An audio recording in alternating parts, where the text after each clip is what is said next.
Future-Proofing Our Heritage Through Research and Development kienet it-tema ta' konferenza li saret fl-Istitut tal-Edukazzjoni Ogħla St. Martin's, fejn ġie spjegat fid-dettall proġett li testa riċentament u li ħoloq mudell virtwali tal-ipoġġew ta' ħalsa flieni. Il-prinċipal tal-Istitut, Charles Tewma, innota kif minkejja li ħafna Maltin aktar żaru l-ipoġġew xi darba f'ħajjithom, hemm oħrajn li qatt ma rawh jew isibuha diffiċli li jsibu ċans peress li hemm limitu fuq kemm jistgħu jidħlu nies fih ta' kuljum u l-appuntamenti jsiru minn xhur qabel. Għaldaqstant l-idea ta' dan il-proġett hija li tagħti esperjenza viċin ħafna ta' realtà ta' dak li wieħed jista' jgawdi minn dan il-wirt dinji. Anzi aħjar għaliex il-mudell jieħu lil dak li jkun lura fi żmien. Dan huwa mudell ta' kif kien jidher li poġġew fi żmien il-preistorja. Allura m'hemmx ħadid, m'hemmx wires, m'hemmx botot li hemm illum, huwa fil-istat naturali tiegħu.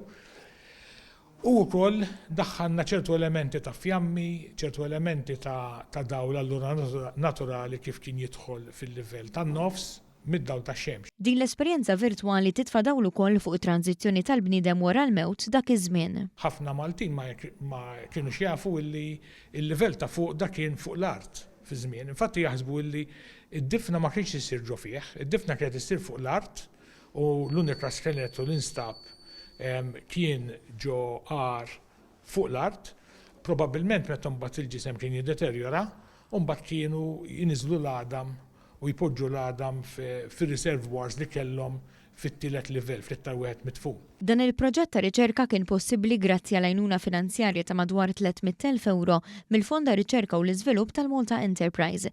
Il-Kap Eżekuttiv tal-Malta Enterprise, Kurt Farrugia, tenna kif proġett bħal dan jaqgħad il-passat mal-preżent u l-futur, l-istorja ma' teknoloġija u qed joffri l-innovazzjoni f'settur tradizzjonali. U ħeġġeġ kumpaniji u istituzzjonijiet edukattivi oħrajn biex jaċċessaw skemi tal-Malta Enterprise biex proġetti bħal dawn jibqgħu isiru. Il-Ministru għall-Ekonomija, l-Intrapriża u Proġetti Strateġiċi Silvio Xkembri qal li dan huwa mod innovattiv ta' kif tiġi malma l-istorja u żvilupp ta' metodi ġodda ta' kif ikun hawn aktar għarfien fuq ċertu suġġetti.